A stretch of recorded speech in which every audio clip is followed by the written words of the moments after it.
I believe that worked. Welcome. Welcome back. I think I am streaming on the right, like it's called a stream key, where that'll determine what the title of this stream is, but pretty sure I got it right. Pretty sure I got it right. Hello guys, how you doing? Still getting used to getting all this set up here. Still get also kind of working out times. We're now doing live streams on Facebook and YouTube, at least for the short term. There's a lot of people on Facebook that have a little bit of a struggle getting over to YouTube.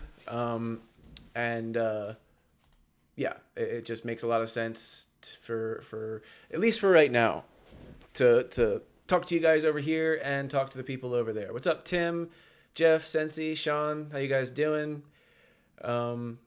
The YouTube stream, or sorry, I can't get this straight. The Facebook stream ran a little bit longer than I had intended, so I might run this one a little bit shorter. But yeah. Okay, so being able to see the tent. So I've got like a nice video camera. Until I get that set up to be able to stream with it, which I know you can do, I'm gonna have to consult with somebody who knows a little bit more about this than I do.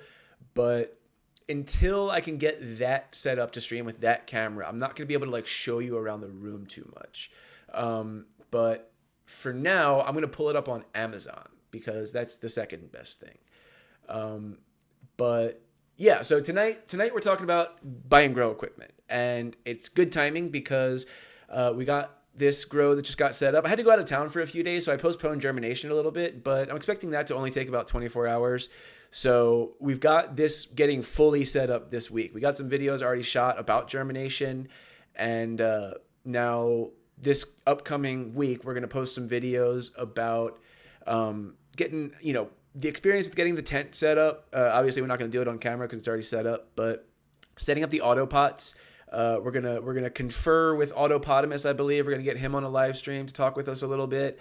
Gonna a couple other people who are running Autopots. I believe, is it Nova? I don't know if Nova's here right now. But then also pushing Phosphorus on Instagram. And he was running that speedrun mod account for a while on Facebook, buddy. I don't know if he wants me using his actual name on here, so I won't until he says I should. But yeah, so a couple of the growers that are using Autopots and having some good experiences with them, we're gonna have them join us on some streams, and we're gonna talk about them as we're talking about getting them set up. Sensi, on your first run with Autopots, that's awesome. Jeff, yeah, definitely post some pictures. Frosted Cheerios F3 seedlings are huge, dope, nice. So yeah, okay. Well, let's just kind of get right into it. Maybe I'll wait like a couple minutes so that people can notice that we're streaming on YouTube if they want to pop in. But really, we're kind of just doing these live videos to interact with you guys, answer questions, and then we'll edit and post the videos on the YouTube channel, and people can watch them later as they wish. We'll also try to get some short clips out of them so that we're not having to watch an hour-long video to get to one specific part. Sean says, I want some Autopots. We need a group buy discount. Right now I'm going to tell you to use the Autopotamus code. Sean, if you're on Instagram, check out, it's AUTOPOTAMUS is his Instagram account, and he'll have his code on there. I think you get 15% off of all Autopot products with his code, so I'm going to plug that for him. We don't have a code of our own right now, and definitely it's 15% makes a difference, especially when you're buying like $500-$600 worth of Autopot stuff. Yeah. So Sensi says, undecided how I feel about them. Super easy. Don't like the growth structure with little dryback. You know what? Sensi, I have seen such a wide range of how people's grows have gone with the Autopots, and I think it also has a huge amount to do with your medium. I really think the medium that you choose. So if you choose a medium that dries out a little faster, like cocoa, the frequency at which that valve opens is going to be more and slower and lower amounts of water. And I am not an expert on Autopots by any stretch of the imagination. So some of this stuff is just me kind of talking with my understanding of them at this point. But definitely definitely we're going to get more in depth about it. I'm going to learn a lot more about them as I use them. So yeah, maybe we can even get some answers directly from the guys who run Autopot USA too. Sensi, definitely check out Autopotamus on Instagram, and also he's in the Facebook group too. Lin, Linh, I forget his last name at the moment, but yeah, he will tell you answer some of your questions maybe about structure, because I know his plants start off looking like cabbages, but then they really do blow up and they have a really nice structure at the end. Sean was asking if maybe your nodes were a little too close together. I have seen that with the Autopots, but that's right. When. I don't know how to pronounce that perfectly, but I know it's not Nguyen. I know it's like when. Maybe I should say it a couple more times. Yeah. So a lot of really good experienced Autopot growers in the group and that we interact with on Instagram and Facebook and stuff. So we'll get some answers from the people who are having good success with them. I've seen really good stuff with using like conventional salt nutrients, Autopots, autoflowers. It seems to be a really good combination. What's up, King Deathwish? Jay, if I didn't say hi to you, hello. So, okay. Let's get into it a little bit here. I am going to see if I can do this without messing anything up. Hold on one sec. I'm going to make sure that my audio is on this. Okay.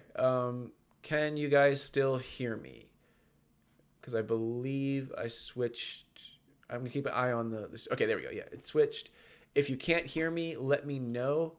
But I am going to just kind of scroll through Amazon right here, and I'm just going to talk to you guys as I do it. And I want you to tell me what you would look at, because I know what I would look at.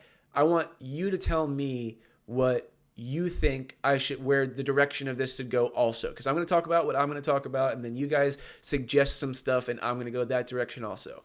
Okay, so we're on Amazon right now. I just typed in LED grow light into the top here, and this is what comes up. Now, to preface all of this, I'm going to talk a little bit about what these light companies tell you, what the information they give you is, and which parts of it are important, which parts are not. So first off, I'm going to talk about what I see on the screen. I really hate the names of all of these light companies. They're very clearly written by non-English speakers, which makes them impossible to remember. However, right here, right front and center, 600 watt LED, grow light, dimmable, blah, blah, blah. That is bullshit. That's a lie. This is not a 600 light LED. I can tell you that 100% just by looking at it and the price. So I'm not always sure why. Let's go ahead and click on it. I'm not always sure why they say 600 watt. Like if they're using let me make sure that is lined up properly on the stream here. Yeah, you can see that. Okay. So I'm not sure what they do or why they're okay with saying 600 watt, where that number comes from, but it is complete bullshit, 100%. This was written by AI. I can tell that just by the way that the emojis and stuff there. It's 100% written by AI. So I'm looking here to find anything that references. Okay, so it only consumes 65 watt home energy. Okay, that's why. So they're saying 600 watt. I think they're saying as compared to an incandescent bulb or something. I'm almost positive that they're using that like 600 watt equivalent. I'm almost positive that that's what they're trying to tell you there. Okay, so saying 600 watt is a complete lie, and it's dangerous for new growers who are not 100% sure what to buy. When they see somebody who's growing with like a 200 watt light, a real 200 watt light, and they see really good results with somebody who's getting 400 in a pretty big tent, they might go on and say, oh, look at that deal, $50 for a 600 watt light, buy it, and then only find out later that they got completely lied to, and it is nowhere close to a 600 watt light. So first things first there, the watt numbers, be very careful with what you're looking at. And I'm going to tell you why, like some of the things that you can look at to know if it's a true number or a fake number. First of all, usually they're going to tell you, I guess, pretty close to the top, what it actually consumes, because that's what we talk about when we talk about how big a light is. Really, is how many watts it consumes, not how many whatever they're talking about. 600-watt plant growing light. I don't know what the fuck they're talking about, but that's not anything close to reality being 600. So then the other number that you're going to see a lot is these micromoles per joule. That's what that stands for. Micromoles per joule. That's what that J is. That number is almost meaningless. That number really has no actual real life bearing on how that light is going to perform for you, how much it's going to cost you to run it. It does not have a whole lot of meaning. It's one that all these companies will tell you, and it would seem like they're all competing, trying to get the highest efficiency LED light, when in reality, all of these lights are, anywhere between like 1.4 and 2.5, or they're all pretty efficient. Like the differences between those micromoles per joules, especially the fraction, it's just like, don't even care about that. If it's a good quality light and the efficiency is a little bit lower, who the fuck cares? So don't pay too close attention to that. I just realized I'm cursing, and YouTube, you're not allowed to do that anymore. So we'll have to edit those out. Somebody yell at me if I curse. Yeah. So that right there is just like, it's one of those numbers that is not important. So pretty much everything on this first look is meaningless information. So then it looks like they're telling you the number of diodes at a certain spectrum, and they have 660 nanometer red and IR light, infrared light, 395 nanometer UV light. The infrared UV, there is mixed and minimal research to indicate that those are very important. So again, like, that should be low on your list of things to be looking for. And then, okay, yeah, David just mentioned has got to have the Samsung lighting. So again, that's another thing. I'm going to talk about diodes for a second. I think I've talked about this on a live stream before, but why not? So I think it's like they're going to say the Samsung LM3 here. Let's just find it. LM320, is it?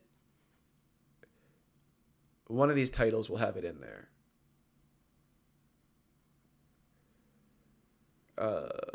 Not as close to the top as I thought. Samsung LM301H is one. There's one of them. Okay, so I'm gonna. Oops, I wasn't looking. I wasn't here. So this Spider Farmer light is telling you they've got Samsung LM301H Evo high efficiency diodes. That's what they're talking about there, is the diodes. And I'm gonna talk about diodes. So before I talk about it, I'm gonna talk about what Billy just said. He says, I've ran Faceta a while ago, and it wasn't terrible if you take into account the price. The 120 watt model is better, but ever since Viper Spectra came out with the XS1500 Pro, there's no better starter. Okay, so yeah, none of these lights are going to be awful. I'm kind of more talking about selecting a light based on reality rather than what they're telling you on Amazon, because a lot of these lights are going to work okay, especially if you buy a few of them. Like, you get 4 of those 65 watt lights, you got a couple hundred, watts of lights in there, and you probably have a decent grow. No problem. I'm just saying, I'm trying to cut through the BS on this on this stuff. So Samsung LM301 diodes. Let's just talk about diodes. Diodes are like, I'm going to compare them to graphics cards for your computer. Every year, there's a company, if you're not familiar, there's a company called NVIDIA, and they release new graphics cards every year, every couple of years. They're called GeForce, and then, 3800, 3700. There's a range, just like also with laptops. So MacBook laptops, you've got your lower end MacBook Pro has a 7-core processor, and then the higher end has an 8-core processor. You've got your graphics cards. Your lower end has a speed or efficiency or whatever the specs are for a graphics card of X, and then slightly higher is the more expensive version. The reason that difference exists is because of manufacturing errors, I guess you could say. Some of them are perfectly manufactured to perform precisely as the manufacturer designed them to function. Those are the most expensive ones that they sell. And then below that is, okay, let's say in the MacBook, one of those cores in the processor that they made is not functional. Well, they, instead of throwing it away, they just put it in the cheaper version of the laptop and say it's got a 7-core processor instead of an 8-core processor. Same thing with the graphics cards. Same thing with diodes. So think of LM, like the Samsung LM301 as like a NVIDIA GeForce graphics card. They're not telling you that number on the end of it.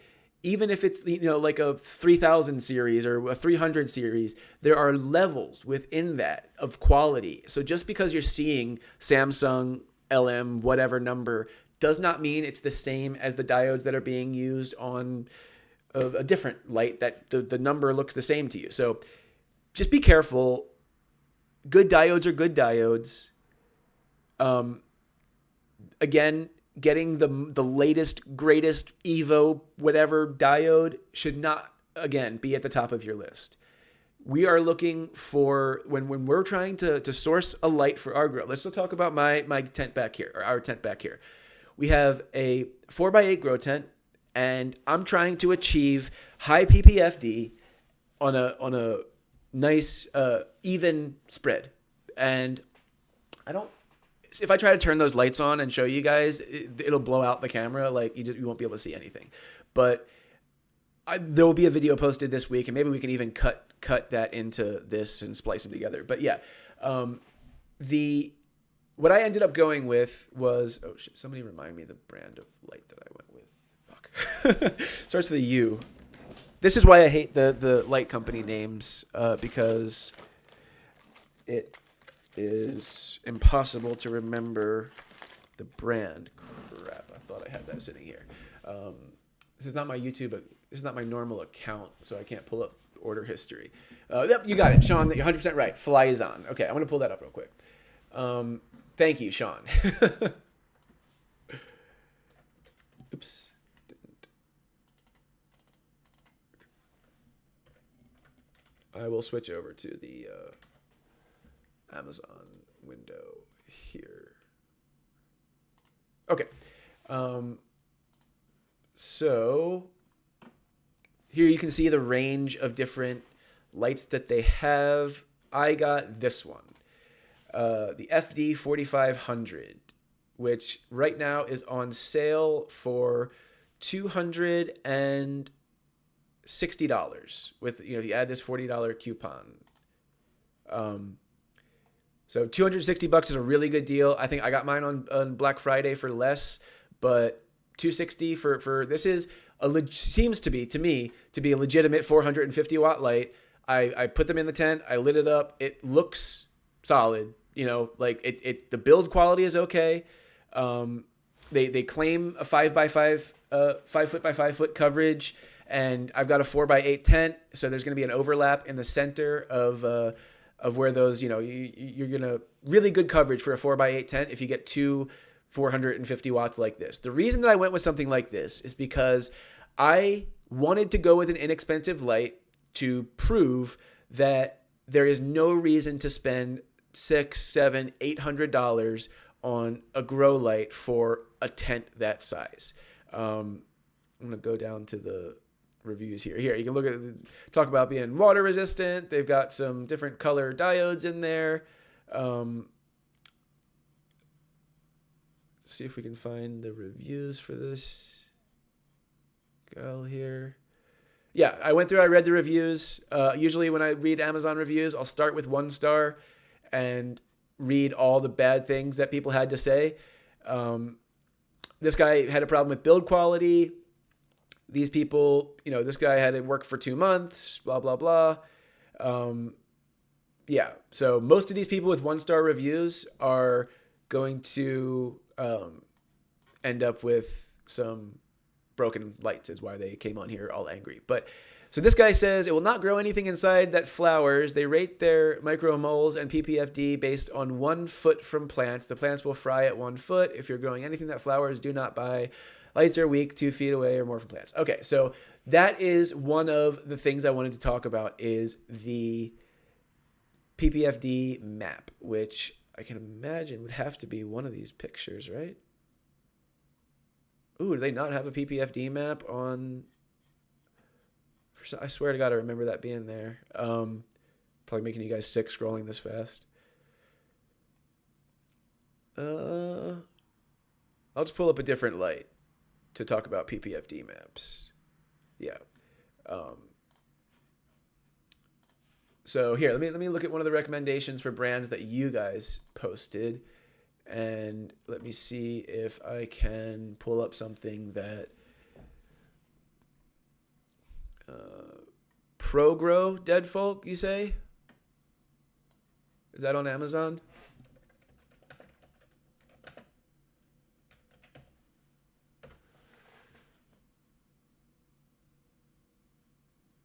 I don't see it coming up. Somebody make. I'll just look at like a Spider Farmer or something. Those are the most common. You've got your Mars Hydro, your Spider Farmer. You've got some brands that are just like all over the place on Amazon, and they are probably some of the most commonly, at Speedrun, we grew with an SF4000 Spider Farmer Light for years. Like, we had no problem with it. It worked for years and years. It was fine. We grew some really nice plants in those tents. I honestly I like that light. It's something that I know works. I wanted to go with something I hadn't used before, so that's the reason I didn't get another one. But these guys. Okay, so here's a PPFD map. Let me pull that up so you guys can see it.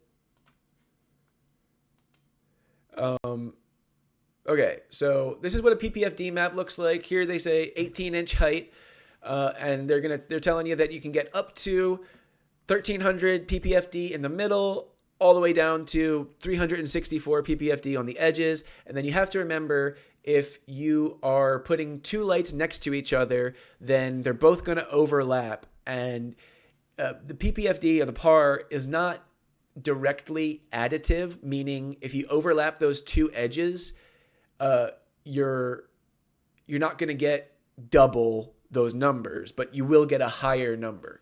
So, like, does that make sense what I'm saying there? If you put two lights directly next to each other, the edge of that map that is touching the other light's map, if it says 200 on the edge, doesn't mean that you're going to get 400, but it will be much high. It will be significantly higher than 200.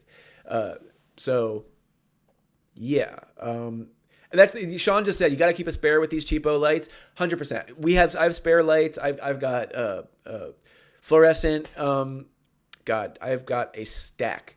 If anybody needs any T5, 8-bulb T5s, I got a million of those I could throw in there if I needed to get a light on my plants temporarily. We've got lights at the Speedrun facility. I've got a ton of great double-ended ceramic metal halide, high pressure sodium lights. Like, I've got plenty of spare lights, but right now, this is what I got in there, and I'm looking forward to getting them on and getting them running. So Sensi says, getting these Chinese companies to actually back their products is very difficult. It took over 3 weeks to get a warranty replacement on a light with a 5-year warranty that was 9 months old. That is one of the biggest things. If you are buying a more expensive light, you are paying for a few things. You are paying for responsiveness from the company. You are paying for a warranty, so that light's going to be warranted for longer. You are paying for better build quality, maybe even an American-built product, which would be nice. It's pretty rare. It'd be nice. And then also, you're paying for probably a better driver. Drivers are very important. The driver determines the efficient, all the things that are important about the longevity of that light. Not all of them. Many of them are determined by that driver. So I haven't done too much research into drivers, but I know to start spitting out brand names of them. But I do know that when I see them, I know the good brand names and the bad ones. But yeah, so that's an important thing to keep in mind is you're not just paying for the light. You're paying for the circumstances around it too. And then the other thing to mention, Meanwell is one of the drivers. That's the very standard, decent, good driver. So a while back I was kind of promoting a little bit a light company called Spec Grade. Spec Grade is one of the only companies, SPECGRADE. They make a great LED light, excellent LED light. They build them in Ohio. They order some parts from all around the world, I think, but they assemble them, they build them in Ohio. Great. The reason I really like that company is because I was shopping LED lights for a big indoor facility that I was assisting with building. And I wanted to choose a good LED light brand to fill a bunch of those big indoor rooms. And I was calling around to speak with American-made product companies and try to speak with somebody who could tell me a little bit more about LED lights. This is at a stage in my growth as an agronomist where I was kind of diving deep into learning about LED lights. And I called that company within like an hour and a half, 2 hours. I was on the phone with the CEO and founder of the company, and he started teaching me all about LED lights, not even trying to sell me too hard, just like teaching me the science of LED lights. It's a great company. My only issue with them, their lights are kind of on like the little bit more expensive side of not affordable, but like of reasonable. They're on they're closer to the higher end of reasonable. And then their shipping prices have been on a single light have been kind of prohibitive. Hopefully they've gotten that figured out. But they're great for like filling like a big indoor grow room commercial, but for the average home grower, it was a little too expensive for shipping on those, which is the reason why I don't recommend them as much anymore. Since he just said the average grower that is purchasing a light where you're gearing this towards wouldn't have multiple spares. Yeah, and that's kind of the thing. So the reason that I'm not saying that you should go out and buy a Filtration light. Not at all. Not even close. What I'm saying is, in my situation, if that light works all the way through this grow and the next one, which I'm sure there was a bunch of 5-star reviews on that Amazon, and I'm sure people have used them for a long time. When I got that Spider Farmer SF4000, I thought it was kind of a piece of crap. But it's lasted years, and it's worked great. So what I'm saying is you don't have to have a spare. It would be nice. It would be nice to have a spare for everything. But that's not always reasonable or possible. If this light doesn't take a crap on me throughout the first few grows, then and the numbers that come off of it, which I still have to get the PPFD or the quantum par meter under there to kind of double check their maps. But if everything about it is reasonably close to what it should be, then I should be able to get great results with that light. And it is cheap. $220 I think I paid for each one. I got 2 of them in there. So that's what I want to prove is that, if you get lucky, just if you're in the bulk majority of people who don't have major problems with a lot of these lights, then you should be able to fill your tent with the right amount of light, with the decent spectrum and all the things that you really need to grow a nice big plant for not that much money. And that's also the reason that I chose the brand of tent that I bought, which I will talk about next. Jason says, I live 10 minutes from them, so no shipping for me. Such a great customer service. The only reason I went with them, which is Chilled Grow. Okay, yeah, I'll definitely look into those guys too. But yeah, there's a million brands of LED lights. And something I meant to mention earlier and got off track. A lot of these companies are selling lights from the same factories. So China, when you buy lights from China, a lot of these lights are just extremely similar hardware-wise and coming from the same factories. Even a lot of the big brand name lights. Grower's Choice, Shenzhen, China. Exactly, Sean, where all the factories are. There's a big factory in Fujian province where I've ordered some stuff from before in bulk. But yeah, it's a lot of these are coming from the same factory. So you might find an imitation light of like a Grower's Choice or something that is literally a Grower's Choice with another name on it. And the only difference between Grower's Choice and that light is Grower's Choice is probably going to support their product more, and the other one is not going to get the same kind of warranty or support. So Joe says he got some Grow Planner 150s, and they've been pushing out some quality. Run them 24/7. Yeah, man. Like it's. I guess what I'm trying to get across with the light portion of this video here is, if you're on a really tight budget, do your research. Don't think that you need to spend 500 plus on a light. Do your research. Find the one that you're comfortable spending that kind of money on. Like for me, like those $440 or something for 2 lights, I think was a really reasonable amount of money. And if something goes wrong with them, I've got a backup. So that's why I was okay spending a little bit less. But as far as the quality of light and the intensity and the spread, that matched the form factor I was looking for my tent. And it matched the intensity I was looking for, the number of watts I wanted to put in there. It kind of worked out for what I was looking for. And the form factor of the light was a big decider in the purchase there. Is those bar style lights, they spread the light out pretty well. So yeah. I think we covered some decent parts of what buying a grow light is about. I didn't talk anything about non-LED lights, but very few of you guys are running high intensity discharge lights in your tent. I haven't seen that in a long time. Used to be that was really popular, but managing the heat, I guess in the winter, it's probably not as much of an issue. I probably could have thrown some 1,000-watt DEs in there and just ran them on like 600 or something. But okay, so I'm going to move on to the tent.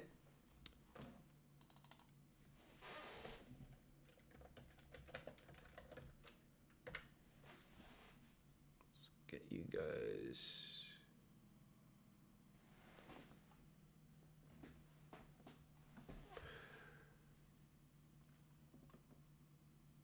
Okay, let me switch you guys over. If I can find you. Okay, so deciding on a tent size for your setup also. Let's talk about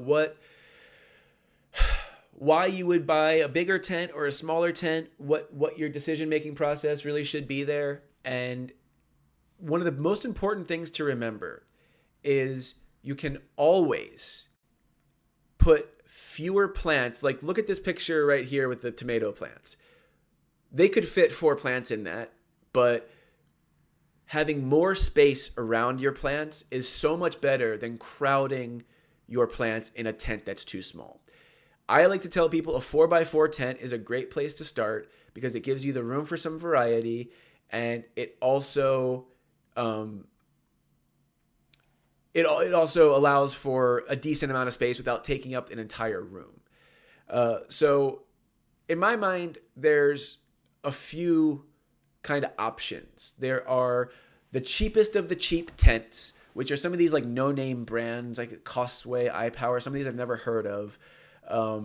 And what you're going to get from one of these is usually a tent that might even come with little pinholes in it, like where the fabric was folded.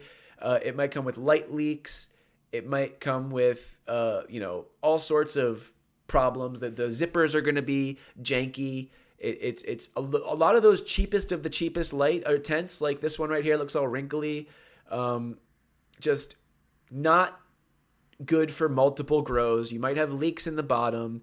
There's a lot of reasons why they will work for you. You will be able to get through a grow with them. But how many grows are you going to be able to get? And are you going to have light leaks if you're growing photo period? And are your zippers going to break on you? That's the question. So then in the middle of the I would say like one step up from those cheapest of the cheap lights or tents is here. Let me go up and show you guys what I got.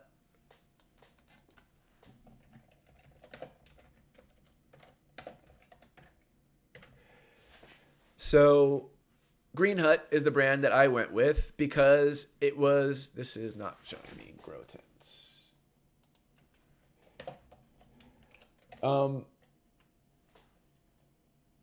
Because it was recommended to me. A lot of people, I was kind of talking to people about grow tents, and a few different people told me, dude, the Green Huts are actually really nice for what they are.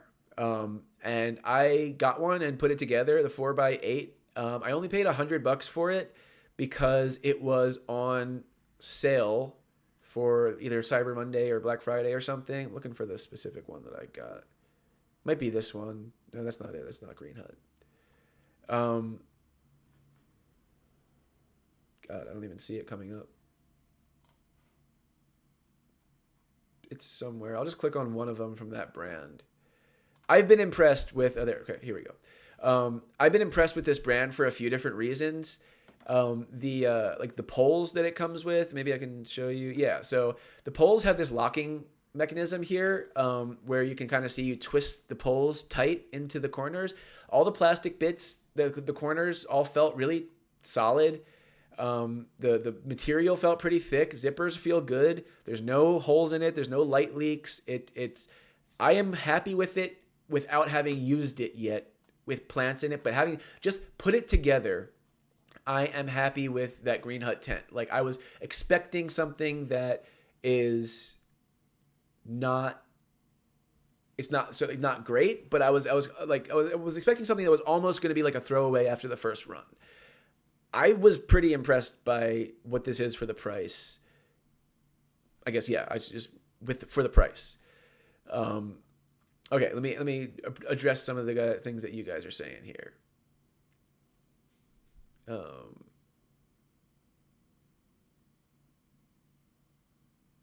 Billy, I 100% agree. If you guys like the video and subscribe and hit that notification bell, uh, I always feel weird saying that, like a YouTuber, which I am not.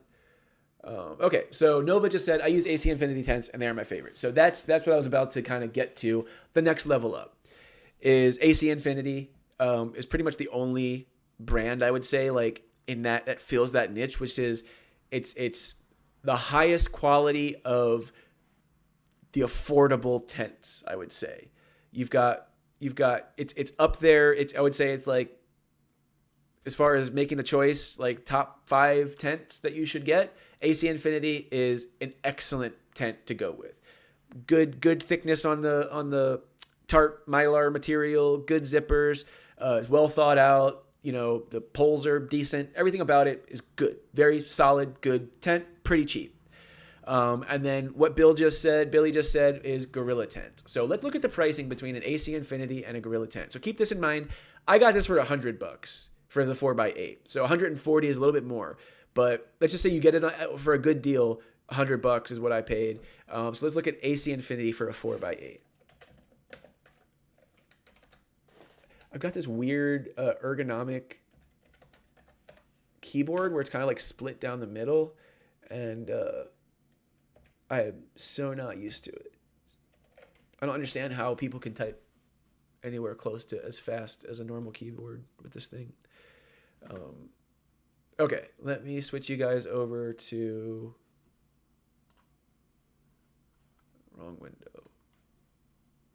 Okay, we got AC Infinity here. So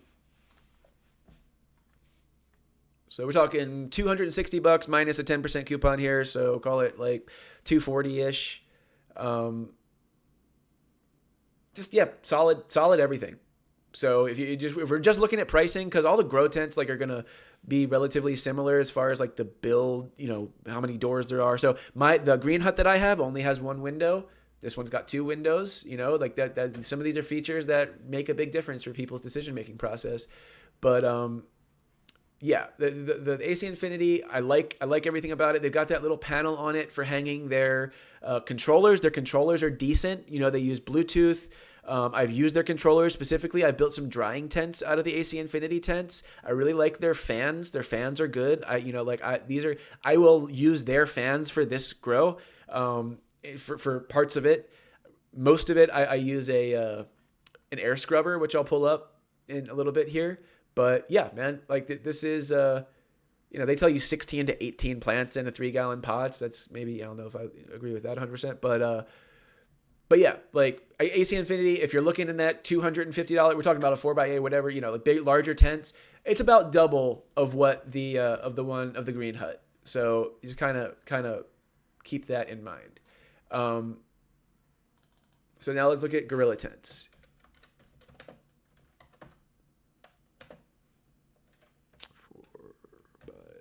4x8.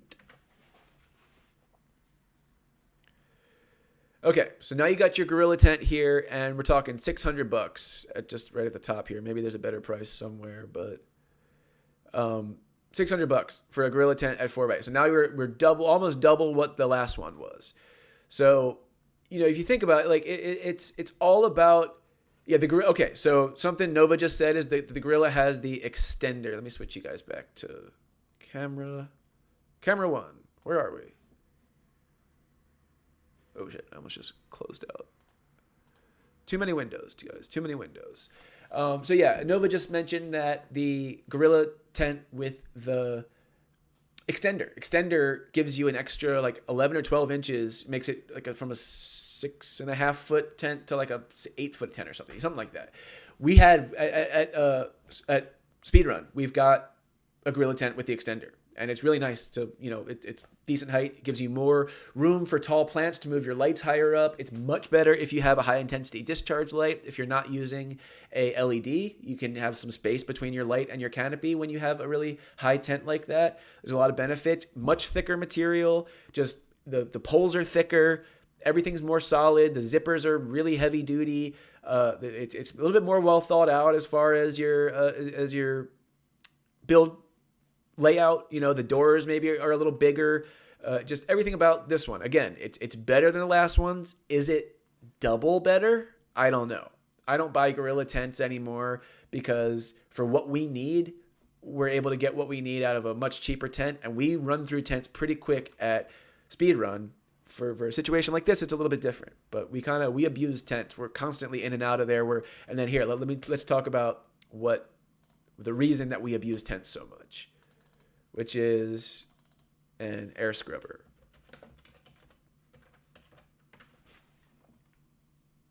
Get you guys back on. Oh, shit, no.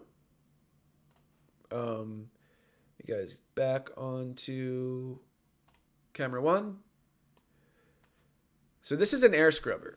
And what this is it sucks in air through this HEPA filter hole, and then it pushes air out of this hole.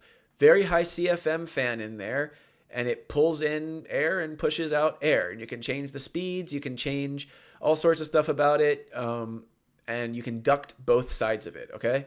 So the reason that we use something like this is because... Camera 2. The reason that we use stuff like that or something like that is because we are working with pollen a lot. And the HEPA filter helps us prevent pollen contamination. And what we do is we attach the same kind of ducting that you would get with one of those AC Infinity tent light, tent fan kits. You just attach the ducting, regular, ducting, vent ducting, whatever.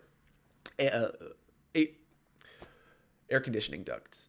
You attach one end to the air scrubber, you attach the other end to the tent, and you set it on full blast, and we can pull complete negative pressure in that tent to the point where the walls of the tent are getting sucked in. Not all the way on full blast usually, but for like a large tent, you might need that. And the reason that we like having that negative pressure is because it means that any air that is coming out of that tent is passing through a HEPA filter. Now, if we switched it and put positive pressure, that would mean any air going into the tent is being HEPA filtered, which would be great for keeping your plants clean and free of mold or whatever. But for us, we're trying to keep the stuff that's on the plants off of everything else. So that means we have negative pressure in that tent, so we're sucking all the air through a HEPA filter. Air is getting pulled in every time we open the vent or open the flap, and it gives us a little bit of assurance that all the air that's coming out of that thing has been passed through a HEPA filter, and it's filtered out the pollen. So that has a tendency to abuse tents a little bit because the stress on those seams is a lot because it's a pretty high-powered filter. So that kind of just explains why we buy cheaper tents, because we run through them a little bit faster than other people.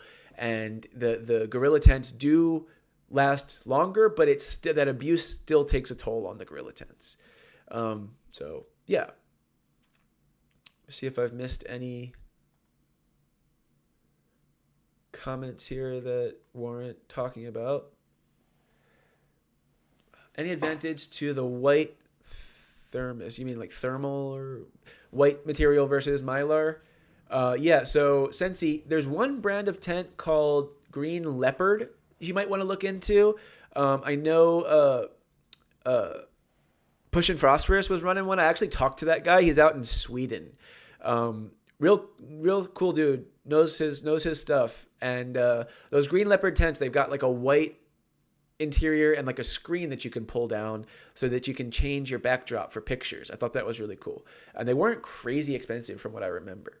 But yeah, the white, Mylar and white material are I would guess that they're relatively equally as reflective, but I wouldn't quote me on that. When you're building grow rooms, you always go with white. Grow rooms are never lined with Mylar or anything silver. Probably because, especially if you're using like metal or something, you don't want to focus those light rays. You want to just bounce them off as they hit. You don't want you don't want them bouncing off and whatever. You know what I mean? You're not trying Mylar has all sorts of different angles, and it might, create hot spots or focus those photons that are hitting it in a different way. So, yeah. Nova says, I either have a filter on an intake with either HEPA or Shroom Duster, and I use a vent for intake and one for out, then program them. Right. Yeah. Okay. So I'll talk about the little dry tents that I've built. Those AC Infinity vent kits or fan kits have filter boxes. And what you're looking for when you use those filter boxes is, I believe, a MERV 13. You want a MERV 13 filter if you're looking to get the highest level of filtration while still having decent airflow. HEPA is like one step above a MERV 13, but MERV 8 is like your typical filter that you might get with those, but then you go up to the 13 and you're filtering out stuff like pollen, powdery mildew, botrytis spores. Botrytis spores, I want to say, are about 3 microns wide, and powdery mildew spores can be as small as 1 micron. So those MERV 13 filters filter out about 90-something%, I want to say, of particles 1 micron and up. So that kind of tells you what you're filtering out, and pollen does definitely fall within what you can filter with a MERV 13. So yeah, that's kind of like, that covers tents a little bit. And then some of the other stuff I'll kind of run through. I'm going to talk about your par meter next, because that's another important thing. I should have talked about it when I talked about the lights, but let me switch you guys back over to camera 1. Okay.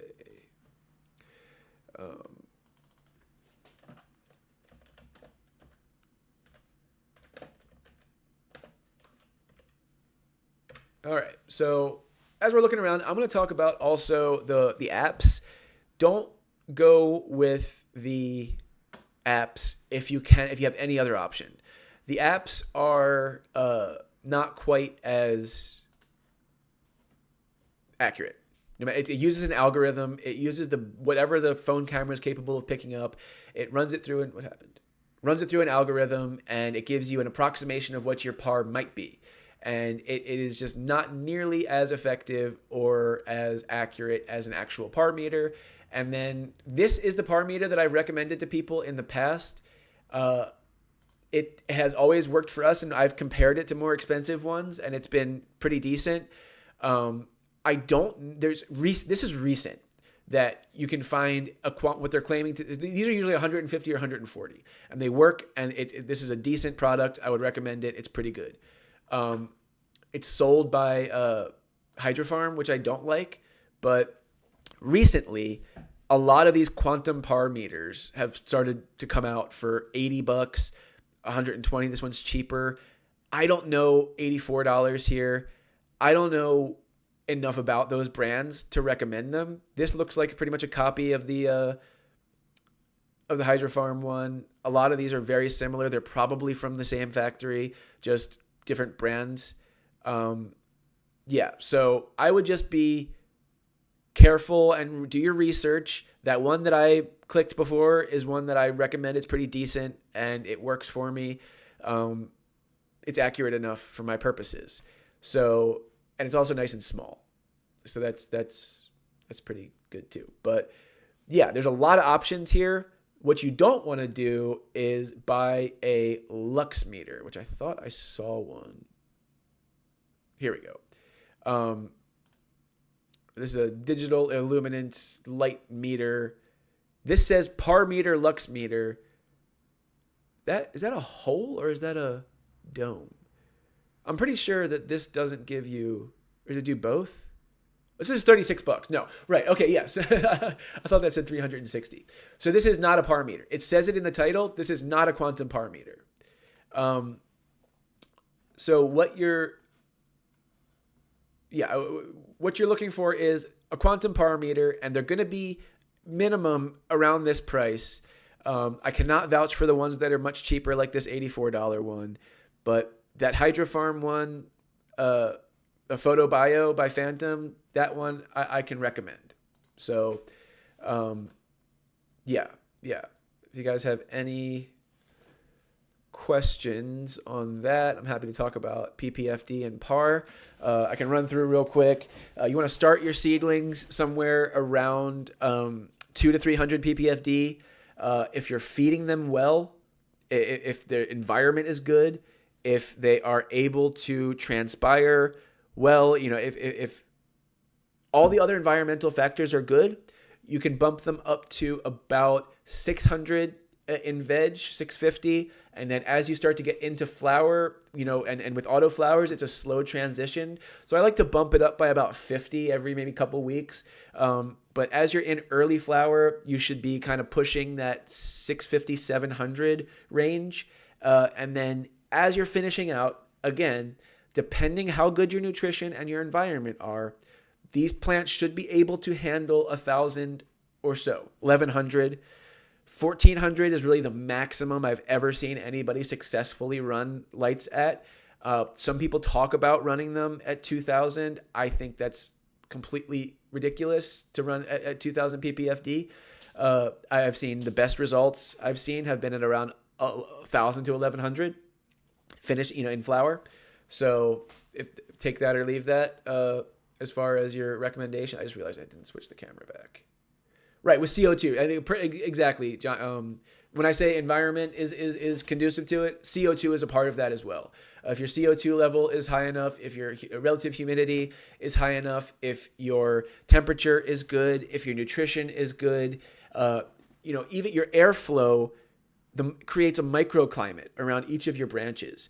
There's another study that I looked at this last week about topping and pruning and its effect on THC percent and your overall yield.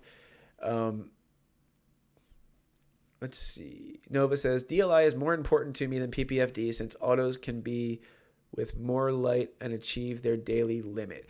So yeah, I recommend running at 24 hours on or 20 hours on and 4 hours off, or 24 hours on.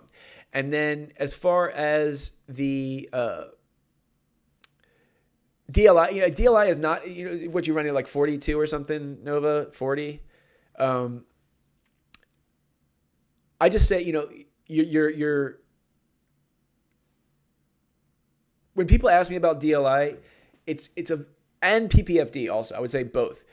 It's a complicated question because if your environment is perfect, it's much higher. 37 Nova. Okay. If your environment is perfect, you can run it you can push these plants to the limit. We like to push our plants to the limit. We like to give them CO2, and we're not going to have CO2 here probably, but we like to give them CO2. We like to push them nutrient-wise as far as they can go. We kill all the plants that can't handle the nutrients. We run them at pretty decent humidity, but not crazy high, and we run them with under 1,000 watt DE lights at a pretty high intensity. So it's like we want these plants to grow as to their maximum potential, so that we can tell people, hey, if you get yourself dialed in, these plants have a potential to do this. And it's death by nutrition, Sean. We don't kill them to death with the nutrients, but if we start to see like tip burn, that's too much. If we start to see them kind of get like mangled because the nutrition was too much, we just cut them. We kill them. We don't let them reproduce, because why would we reproduce with a plant that can't handle our recommended nutrients? And that happens, so much less these days than it did at the beginning. We used to kill a lot of plants that couldn't handle the nutrients. Now most of the stuff that we're breeding with, it can handle the being pushed from seedling stage all the way to the end. So Nova says they're tanks for sure. Yeah, they will take nutrients all day, every day. Don't skip a day. Don't give them plain water. You can get some really good results with them just by pushing them like crazy. So, humidifiers are kind of self-explanatory. There's all sorts of them out. There's ultrasonic ones that if you are going to get an ultrasonic humidifier, then make sure that you use RO water in it, because the water that the steam that they send out into the world it doesn't filter it, and it doesn't, the hard water doesn't get, or the fucking minerals don't get removed from it. So you'll end up with a coating of hard water on everything in your grow room and your tent.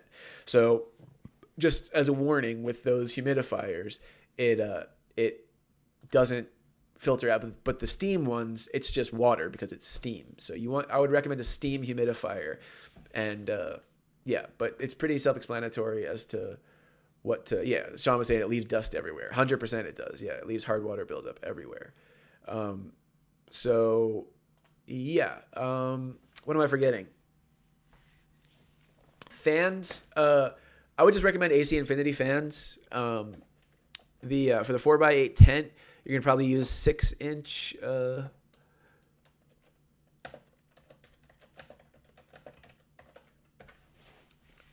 6-inch inline fans or inline duct fans. Any of these are probably decent, but the ones I like are the AC Infinity ones. These right here, Cloudline S6 Pro. Don't know what makes it a Pro, but the F6. Then there's the T6 also, which is controllable by the Bluetooth, I believe. But yeah, I would say that is. There we go.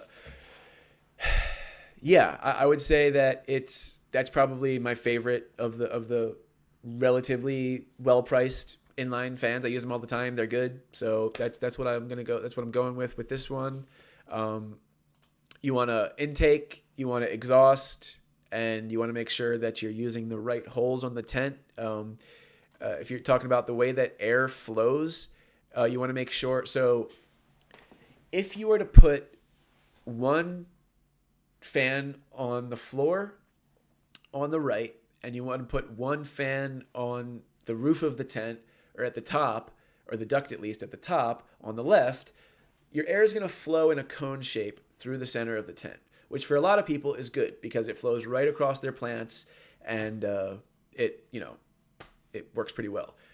So if you are looking to get the most airflow throughout the entire tent as you can, it's a little bit counterintuitive, but what you want to do is put your, you can use a Y splitter, and you want to put, I guess, not every tent has 4 holes on one side, but if you can get your exhaust and your intake on the same side, it will make a horseshoe shape throughout the tent, or horseshoe shape, so you can see this throughout the tent. It'll go in through the bottom, it'll curve up, and it'll come out the top. Instead of it just going straight up, that's not how air works. It pushes it in with some force, hits the back wall, kind of spreads a little bit, and goes out the top. So that is the best, and I've tested this theory with those, was it anemometer or something, with those airflow meters, the thing with the little propeller in it. Like, that is absolutely the way the air flows. And then you want to supplement with some clip fans and some regular, just box fans sometimes for depending on what your size your tent is and what you're trying to get out of it. But getting enough airflow in that tent is critical. Creating that microclimate around those bud sites where you have air consistently passing over your tent, your plant is dancing a little bit, it's moving just a little bit, and you are not creating stagnant pockets of air, and you're getting that fresh CO2, even if it's just ambient CO2, even if it's not supplemented, even if it's just the whatever 490 something whatever your CO2 is in your area. Even if it's just that, it's enough as long as it's ambient. If your plant is consuming a bunch of CO2 and you're not getting fresh CO2 in it, or at least onto the plant, you might be getting it into the tent, but it might be escaping before it ever touches certain parts of the plant. That's why you got to get that interior airflow. Sean said Wi-Fi capability on that Pro fan from AC Infinity. Okay, cool. So yeah, interior fans are important. Talked about humidity. Make sure, do a test run with your humidifier. Make sure that it can get your tent up to the level that you need it to when the lights are running and when the lights are running. When you got everything going, all your exhaust fans are going, make sure that humidifier that you have can maintain the humidity that you want in veg. I feel like I'm forgetting something that I had on my list, which I don't have in front of me. Yeah, the AC Infinity humidifier is good, Nova. I agree with that. Humidifier, light. Yeah, I'm not going to talk about pots. I'm not going to get into the cloth pot debate right now, but maybe a little bit. Okay, so we don't like cloth pots at Speedrun or in the world of agronomy in general. Every agronomist I've ever met, everyone that I've ever worked with, does not recommend cloth pots for a few reasons, unless you're using Autopots. For Autopots, they're great because they let the water up in a way that the other pots don't. But for us, cloth pots are, one, hard to clean. They are just, you have to soak them in a solution of peroxyacetic acid in order to confidently kill any mold spores, any fungal pathogens that might be on them.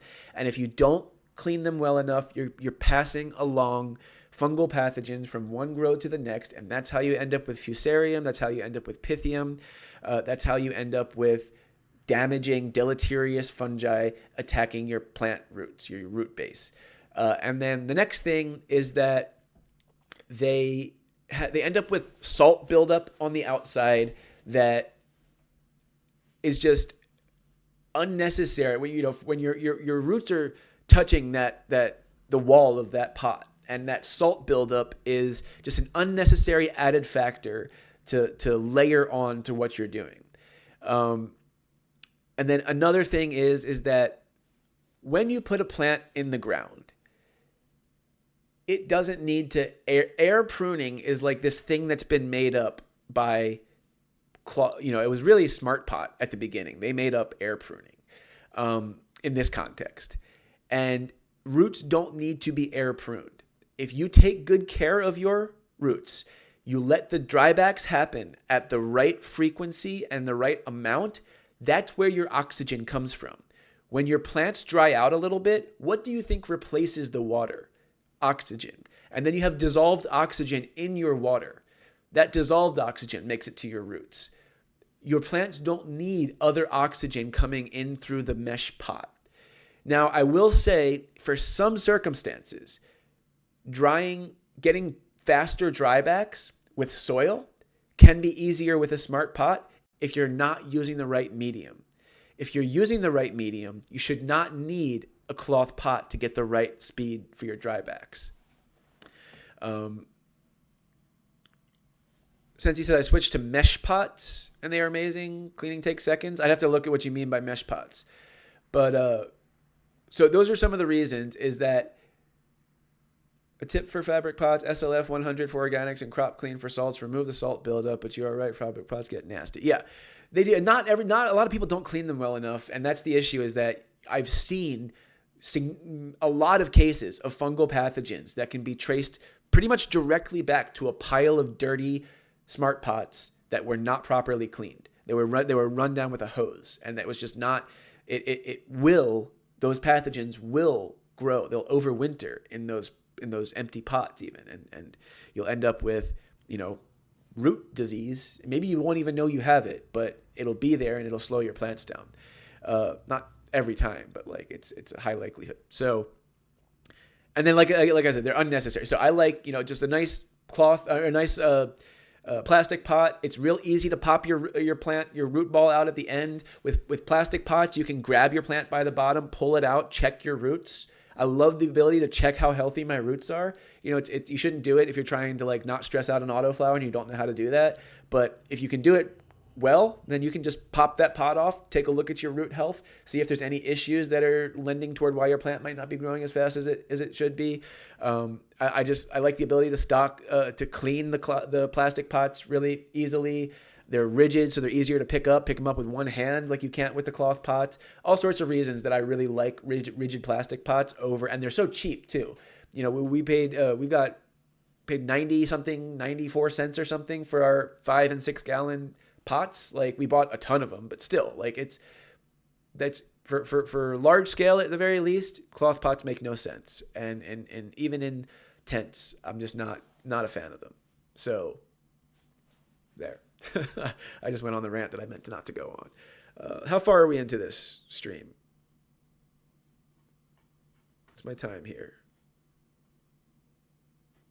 Where is it? Where's OBS? There we go. I don't even see where my... Oh, there we go. 1 hour and 6 minutes. Okay. Probably going to wrap it up. I don't think there's anything major that I'm forgetting. Yeah, I'll take some questions at the end here. If you guys have any burning questions. Nova, you asked a question last week. I forget what it was. That was a good one.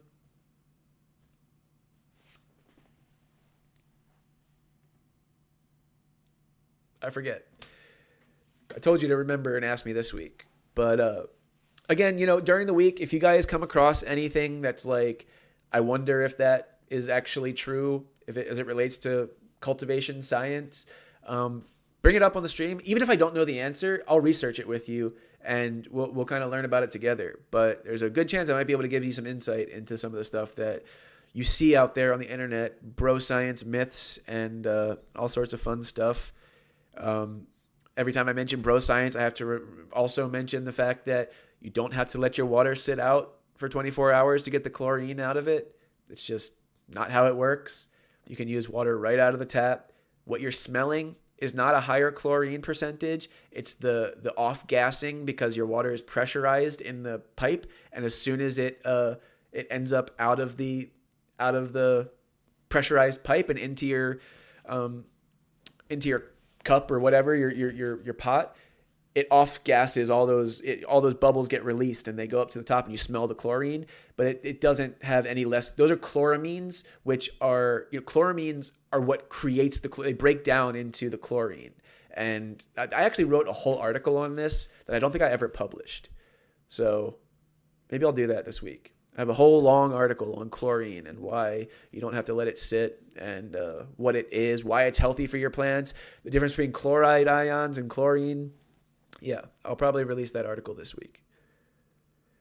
Sean asked, any new drops coming soon that we can look forward to? We are dropping the Jehovah's Witness crossed with iced latte. That's going to be next. I don't know. I think we have a name for it. I'm not going to announce the name yet. But that's the next one that's coming out. It got released as a freebie without a name a while back. And I was going to ask on Facebook for people to post pictures of that one. So that, we have some extra pictures for the drop. Oh, nice. Hell yeah. You're smoking on the final boss. How you doing? Yeah, it's a great one. Final boss is just like, it's up there with the best. Yeah. Okay. All right. Well, I'll probably wrap it up here and then we'll chop this video up just to kind of like pull, some minute long, 2 minute, 3 minute clips for recommendations on what to buy and what you should look for and what you should ignore when you're buying a light, what you should consider when you're buying a tent and a light, the fan equipment that I prefer, which, you take that or leave it. It's really my preference. I'm sure the Vivo Sun ones are decent also. They look very similar. It could even be the same thing, just with a different brand on it. So ton of options. You don't have to break the bank, and you can get real good results, as you're going to see very soon in this tent. So, okay. All right. I did 45 minutes on Facebook. I've been talking for 2 hours. Flies on light. I had to postpone germination for a few days because I had to go out of town. So it's about to get flipped on in like 24 hours. So the seeds are germinating. Joe says, good, because I got a phone call and missed most of the live. Well, there's 2 lives to go look at. I got 45 minutes on Facebook and over an hour here. So I'm surprised I still have my voice. All right, guys. Yeah, my pleasure. For all the info. Happy to answer questions for you. Think of some, like I said, again, think of some questions for next week. I'm happy to talk about anything that's relevant. Sean says, part-time streamer now. Yeah, I even got a LED light in the back, so it looks legit. All right. Love you guys. I'll see you next week. Have a good week.